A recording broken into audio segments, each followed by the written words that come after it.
Hi guys, আসসালামু আলাইকুম। Welcome to my cooking house. আজকে আমি ইফতারের জন্য খুবই ইউনিক ও দারুণ টেস্টি একটি রেসিপি শেয়ার করব। রেসিপিটির নাম হচ্ছে ডিমের জালি কাবাব। আর এই রেসিপিটি এতটাই সুস্বাদু, ছোট বড় সবাই অনেক পছন্দ করবে ইফতারের এই রেসিপিটি। আশা করি আপনাদেরও অনেক ভালো লাগবে। সব উপভোগ করুন মেন রেসিপি। এই রেসিপি তৈরি করার জন্য সবার প্রথমে আমার লাগবে 2টা ডিম। আমি ডিমগুলার এভাবে কেটে নেব।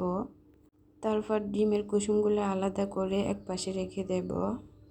তারপর প্রথমে আমি ডিমের সাদা অংশগুলারে এভাবে নাইফ দিয়ে একদম কুচি কুচি করে কেটে নেব। ডিমের সাদা অংশগুলো আমি ভালোভাবে নাইফ দিয়ে কেটে এক পাশে রেখে দেব। তারপর আমি কুসুমগুলোরও সেমভাবে কেটে এক পাশে রাখবো আলাদা করে। খুবই টেস্টি একটি রেসিপি। আশা করি এই রেসিপিটি সকলের ভালো লাগবে। ডিম এবং কুসুমগুলা কেটে এক পাশে রেখে দিয়েছি। আরেকটা বাটিতে আমি একটি ডিম ভেঙে কিছুক্ষণ এভাবে ছুরি দিয়ে ফেটিয়ে নেব। সামান্য একটু লবণ মিক্স করে এভাবে ফেটিয়ে এক পাশে ডিমটি আমি রেখে দেব। তারপর আমি আরেকটা বাটিতে 3-4টা আলু সিদ্ধ করে হাত দিয়ে এভাবে কুচলিয়ে নেব। আমি একটা আলুকে হাত দিয়ে ম্যাশ করে নিয়েছি, বাকিগুলারে গ্রেটার দিয়ে গ্রেট করে নিয়েছি। আপনারা যে কোনো একটা করতে পারবেন। এখন আমি এর উপরে দিয়ে দেব ডিমের সাদা অংশ। তারপর অ্যাড করে দেব ডিমের কুসুম। তারপর স্বাদ মতো কিছু লবণ অ্যাড করব। তারপর অ্যাড করব 1 টিস্পুনের মতো জিরা ধনিয়া গুঁড়া। তারপর কিছু ড্রাই চিলি ফ্লেক্স অ্যাড করব। এখন আমি সব উপকরণ এভাবে হাত দিয়ে মিক্স করে নেব। সব উপকরণ মিক্স করে নিয়েছি। এখন আমি হাত দিয়ে এভাবে গোল গোল করে শেপ তৈরি করে নেব কাবাবের। সেমভাবে আমি সবগুলো তৈরি করে এক পাশে রেখে দেব একটা প্লেটের মধ্যে। তারপর আমি চুলায় চলে যাব।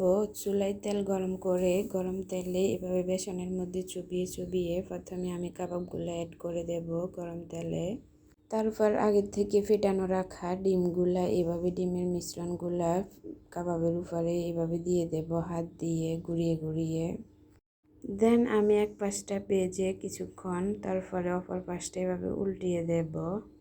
অপর পাশটা উল্টিয়ে সেমভাবে অপর পাশেও আমি ডিমের মিশ্রণগুলো হাতে এভাবে ঘুরিয়ে ঘুরিয়ে দিয়ে দেব।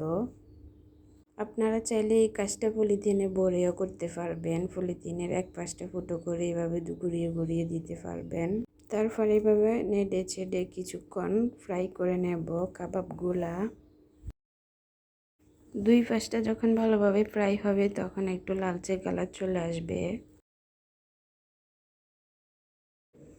এই পর্যায়ে আমার ফ্রাই কমপ্লিট। এখন আমি তেল ঝরিয়ে উঠিয়ে নেব কাবাবগুলো। তারপর আমি গরম গরম ইফতারের সাথে পরিবেশন করব। আমার এই রেসিপি দেখতে যতখানি সুন্দর, খেতে তার চেয়ে ভীষণ মজার আর খুবই হেলদি একটি রেসিপি। খুবই ইউনিক একটি রেসিপি। আশা করি সকলের অনেক ভালো লেগেছে আমার এই রেসিপি। তো এনাফ টুডে গাইস, আল্লাহ হাফেজ।